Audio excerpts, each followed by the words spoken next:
we're talking about the philosophy which he triggered off. He was originally a mathematician.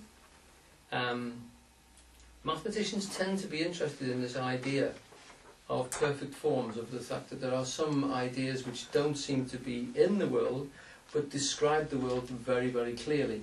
Because mathematics, if you think about it, the manipulation of mathematics, which is to do with all the calculations that we make in the world, is an abstraction from reality. You don't see numbers,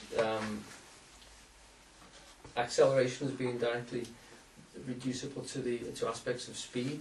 You don't see the formulas that produce it. You don't see the formulas that are operating in gravity. You abstract them from the situation, and they are in that sense ideal. They exist in our heads rather than actually being seen in the real world. Now this is what the whole thing hinges upon in terms of Husserl.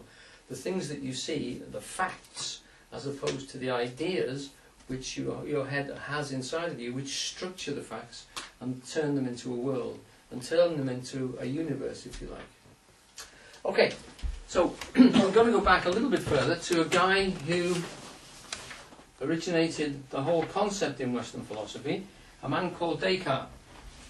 Descartes was in the 16th century, and this fellow, Edmund Husserl, was in the 19th century. So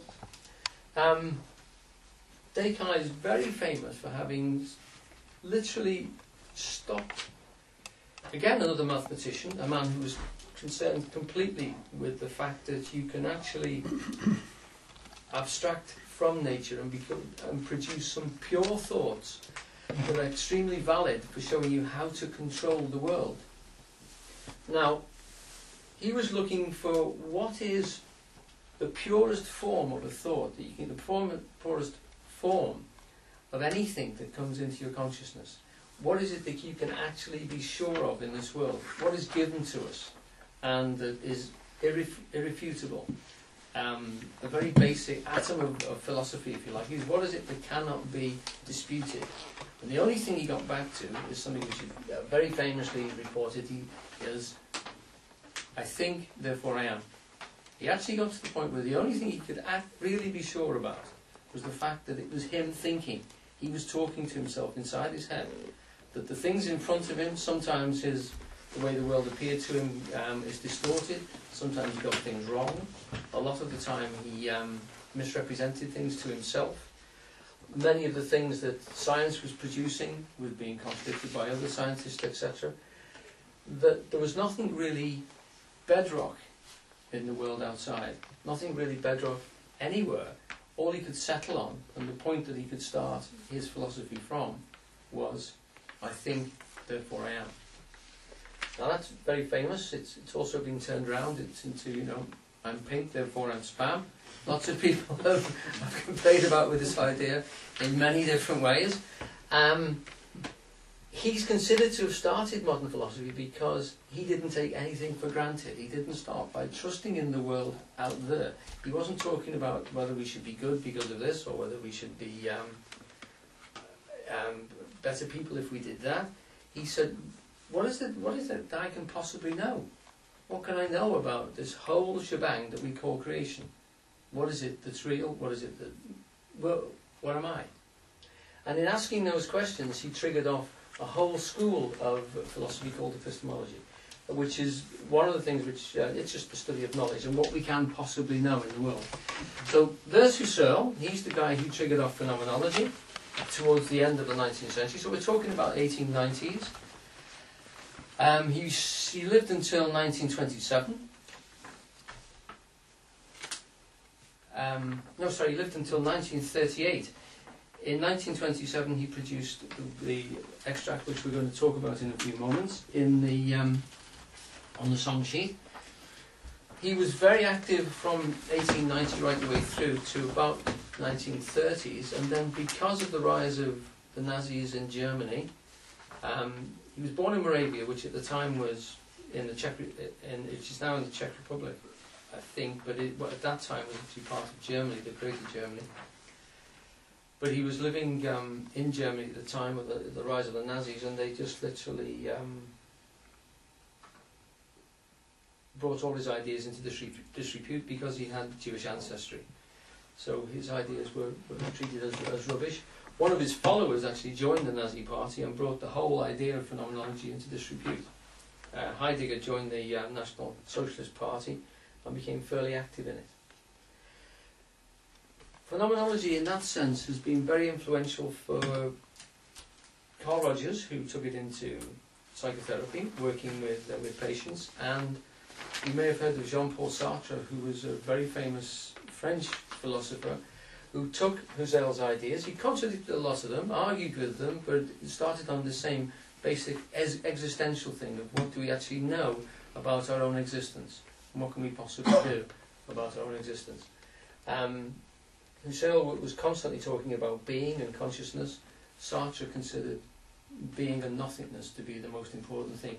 He considered the fact that we know we're going to die to be the most invigorating, if you like, and real aspect of all of our knowledge, and the thing that really sort of focuses us into the present moment. He didn't believe in any sort of afterlife or anything like that, or any extended consciousness, but the very fact of being alive, which should be enough for us. And he took philosophy into several different realms in writing dramas and novels, and so he became really quite a famous person, and probably the one of the most sort of renowned French intellectuals, you know, quite a striking man, and very much a celebrity of his time, an intellectual celebrity. So that's the background of the ideas that we're going to discuss. And now I'm going to go off at the tangent. I'm going to leave Descartes and Husserl up there. You've got his little picture there, so you know what he looks like. Great beard. And now I'm just going to go off at a sideways tangent because I want to give you a reference point. This is something which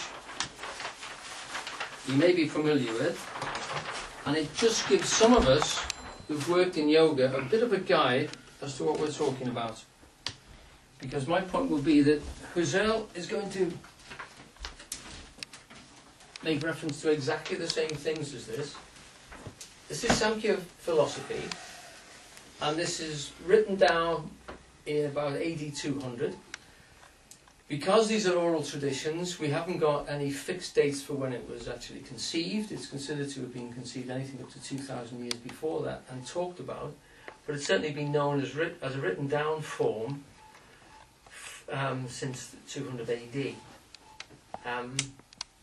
Now, these are terms which we can translate, not exactly, but we can translate them fairly clearly into, I'm looking around for me, that's it, crayons.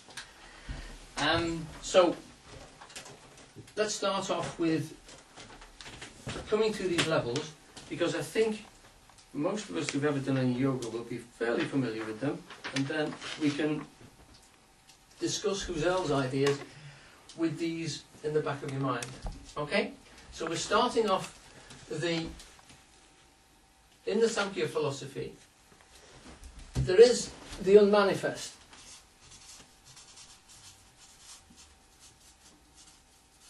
That's the nothing, if you like. The Tao, it's called in the Chinese dispensation. It's that which is unexpressed, the nothing out of which everything else comes. I'm hoping to talk next time about the cosmos, and in reading up around it, it's amazing how these ideas constantly keep forming up. People would say, well, that's because of the psychology of human nature, and it does seem to be a very, very common thread throughout humanity. But the unmanifest, we can't talk about it because it has no shape, no form, and it isn't differentiated. So it's the undifferentiated nothing out of which we have to start with something. That's the thing we start from. As soon as it moves, as with the Chinese system, as with virtually every sort of primitive philosophical system, including the Bible, where you separate, the light from the dark.